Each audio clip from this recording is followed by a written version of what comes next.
जय श्री राम, जय श्री बालाजी महाराज। मित्रों, बालाजी महाराज की कृपा सदा आप पर एवं आपके परिवार पर बनी रहे, ऐसी हम बालाजी महाराज के श्री चरणों मंगल कामना करते हैं।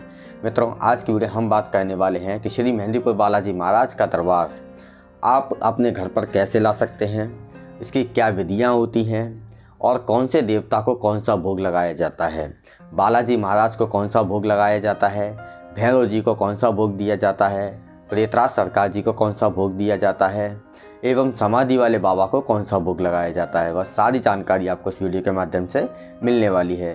तो मित्रों, यदि आप हमारे चैनल पर नए हैं तो चैनल को सब्सक्राइब करके बेल आइकन को ऑल पर सेलेक्ट कर लीजिएगा। और यदि आपने अभी तक वीडियो को लाइक नहीं किया तो वीडियो को लाइक कर दीजिएगा, क्योंकि हमारा हर वीडियो का टारगेट होता है 100 लाइक का और 100 कमेंट का। कमेंट में जय श्री राम अवश्य लिख कर जाइएगा, क्योंकि राम का नाम हमें बहुत ही ज़्यादा प्रिय है। और यदि आपका कोई पर्सनल कमेंट है आप वह भी लिख सकते हैं, हम आपको उसका भी रिप्लाई अवश्य देंगे। तो मित्रों, बिना देर किए हुए चलिए वीडियो शुरू करते हैं बालाजी महाराज के साथ।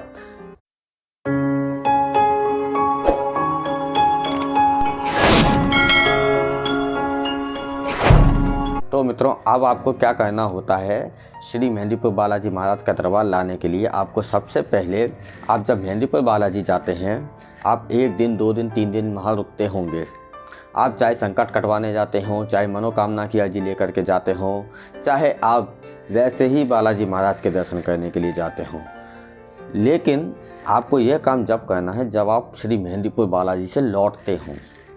जिस दिन आपका लौटना हो उस दिन आपको 4 बजे से 5 बजे के बीच में आपको यह काम करना है। शाम के 4 बजे से 5 बजे के बीच में आपको क्या करना है कि श्री मेहंदीपुर बालाजी महाराज का ऐसा 4 दरबार ले लेना है। ये आप देख रहे होंगे डिस्प्ले में, इस प्रकार का 4 दरबार ले लेना है। 4 दरबार ले करके आप जो है 4 से 5 बजे के बीच में सबसे पहले प्रभु श्री राम भगवान के मंदिर में जाएंगे। श्री राम भगवान के मंदिर में पहुंचकर आपको जो है इस प्रकार से दिखाना है प्रभु को, और अपनी आंखें बंद करके उन्हीं का ध्यान करके उनसे आग्रह, उनसे विनती करनी है, हे प्रभु, हम आपकी सेवा पूजा करना चाहते हैं और हम आपका जो है सेवा करेंगे। आप जो है कृपा करके इस दरबार के अंदर अपनी शक्तियाँ विराजमान करने की कृपा करें। इस प्रकार से आपको जो है प्रभु श्री राम भगवान से विनती करनी है, और आपके मन में जो भी कुछ आए आप वो भी बोल सकते हैं। ऐसा नहीं है कि जो हमने बताया वही बोलें, जो आपके मन में आए वो बोल सकते हैं। उनसे आंखें बंद करके उन्हीं का ध्यान करके इस प्रकार से आपको दरबार दिखाना है। लेकिन याद रखिएगा, तो उनकी जो शक्तियां हैं प्रभु श्री राम भगवान की, माता सीता की और वहाँ पर हनुमान जी महाराज की, उनकी शक्तियाँ जो है 4 दरबार के अंदर विराजमान हो जाती हैं। फिर आपको जो है श्री मेहंदीपुर बालाजी दरबार में जाना है। क्योंकि ये 4 से 5 का समय हमने आपको इसलिए रखा है क्योंकि इस समय मंदिर का जो खाली रहता है, पूरा मंदिर जो खाली रहता है, आप जो बड़ी आसानी से चले जाएंगे और पट भी खुले हुए मिलेंगे आपको। ऐसा नहीं कि आपको इंतज़ार करना पड़ेगा या भीड़ भाड़ का सामना करना पड़ेगा, आप सीधे चलते चले जाएंगे। 4 दरबार को जो है बालाजी महाराज को भी इस प्रकार से दिखाएंगे और इसी प्रकार से उनसे आग्रह करेंगे, बाबा मैं आपकी सेवा करना चाहता हूँ, आपकी तन मन धन से मैं सेवा करूँगा प्रभु, कृपया आप मुझे अपनी सेवा का एक अवसर प्रदान करें। आप अपनी शक्तियाँ इस 4 दरबार के अंदर विराजमान करने की कृपा करें। इस प्रकार से आपको जो है बाबा से विनती करनी है।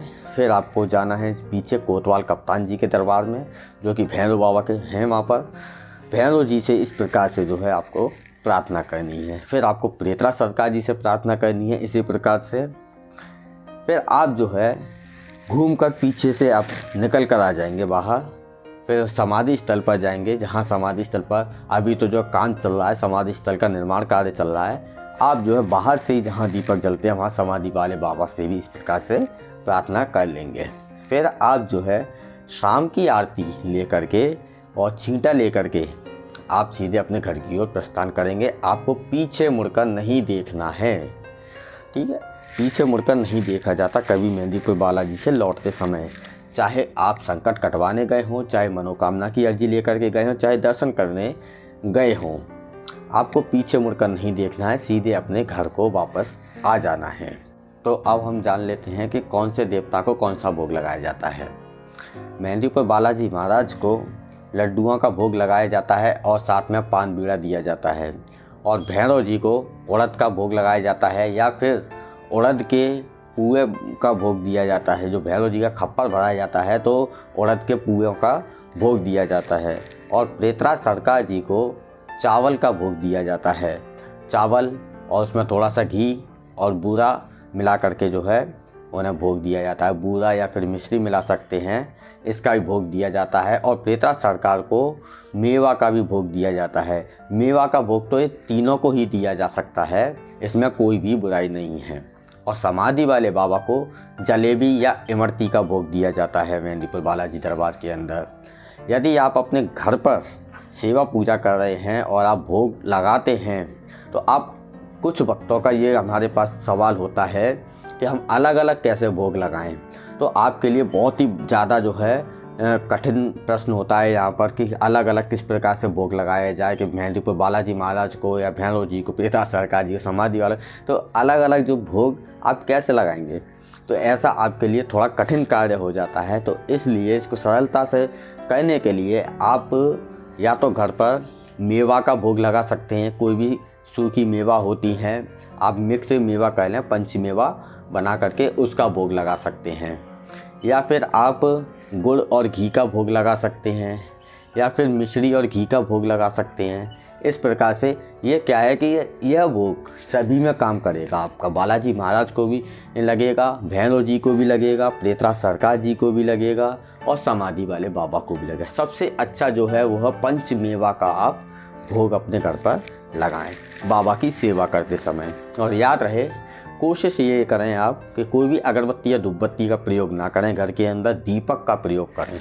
हम आपको हर वीडियो में बताते हैं दीपक का प्रयोग करें। आप दीपक जलाएं बाबा के नाम का, श्री मेहंदीपुर बालाजी महाराज के नाम का, उनका आह्वान करके, पवित्र पावन शक्तियों का आह्वान करके आप दीपक जलाएं। और साथ में आप एक कंडा ले लें, एक कंधे पर आप थोड़ा कपूर रख लें और लौंग बतासे का जोड़ा रख लें और थोड़ा गूगल रख लें, उसको जलाएं अपने घर के अंदर धूपबत्ती या अगरबत्ती की जगह। इसको जलाने से क्या है, जितनी भी घर में नकारात्मक ऊर्जाएं होंगी सब घर छोड़कर भागने लगेंगी और सकारात्मक ऊर्जाएं आपके घर के अंदर प्रवेश करने लग जाएंगी, यदि आप इस प्रकार से पूजा करते हैं तो। और कुछ भक्त जो है चाहते हैं कि बालाजी महाराज को अपने घर आमंत्रित करना, या भैरव जी को अपने घर आमंत्रित करना, या प्रेतराज सरकार जी को जो है अपने घर में आमंत्रित करना। इस प्रकार से बहुत एक हमारे सब्सक्राइबर हैं, उनका बहुत ज़्यादा कमेंट आ रहा है कि हम प्रेतराज सरकार जी को अपने जो है यहाँ पर दरबार में स्थापित करना चाहते हैं। तो यदि आप किसी भी देवता को अपने घर में स्थापित करना चाहते हैं, या आप दरबार लगाते हैं, आप वहाँ पर स्थापित करना चाहते हैं, तो क्या होता है, ये तीनों देवताओं में से आप किसी का भी आह्वान कर सकते हैं। फिर इनके जो मंत्र होते हैं, इनके जो गुप्त मंत्र होते हैं वो बताए नहीं जाते हैं इस तरीके से सार्वजनिक पोस्ट पर, क्योंकि कुछ जो है वक्त क्या है बिना कुछ सोचे समझे इसका जो है आह्वान करने लग जाते हैं, इन मंत्रों का उच्चारण करने लग जाते हैं। तो क्या है, उसके उल्टे परिणाम भी हो सकते हैं, क्योंकि बिना गुरु की आज्ञा के करेंगे यदि आप, तो फिर आपको इसके उल्टे परिणाम भी भुगतने होंगे। कुछ बच्चे भी देखते हैं, हो सकता है बच्चे देख रहे हों और मंत्रों का उच्चारण शुरू कर दें, तो इसके उल्टे परिणाम भी हो सकते हैं, क्योंकि ये गुप्त मंत्र होते हैं, हर किसी को नहीं बताए जाते, केवल शिष्यों को ही बताए जाते हैं जो अपने खास शिष्य होते हैं। क्योंकि गुरु की शरण में रहकर यदि कोई कार्य करता है तो इसमें कोई बुराई नहीं है, कोई भी मंत्र जो है उल्टा प्रभाव नहीं डाल सकता। तो बालाजी महाराज का जो है एक गुप्त मंत्र है जो कि तीनों में ही काम करता है, वह जो गुप्त मंत्र है। और भैरव जी का भी गुप्त मंत्र है, एक प्रेतराज सरकार जी का भी गुप्त मंत्र है। ये क्या है, ये तीनों मंत्र अलग अलग हैं। ये इनके तीनों के जब मंत्र अलग अलग जो होते हैं, क्या होता है कि कभी किसी शक्ति की आवश्यकता पड़ गई, कभी किसी शक्ति की आवश्यकता पड़ जाती है, कभी किसी शक्ति की आवश्यकता पड़ जाती है, तो उनके मंत्रों द्वारा उनका आह्वान करके उन्हें बुलाया जा सकता है। या फिर तीनों को एक साथ बुलाने के लिए इसका भी एक मंत्र होता है, वो भी एक गुप्त मंत्र है। वह तीनों शक्तियाँ जो है विराजमान हो जाती हैं।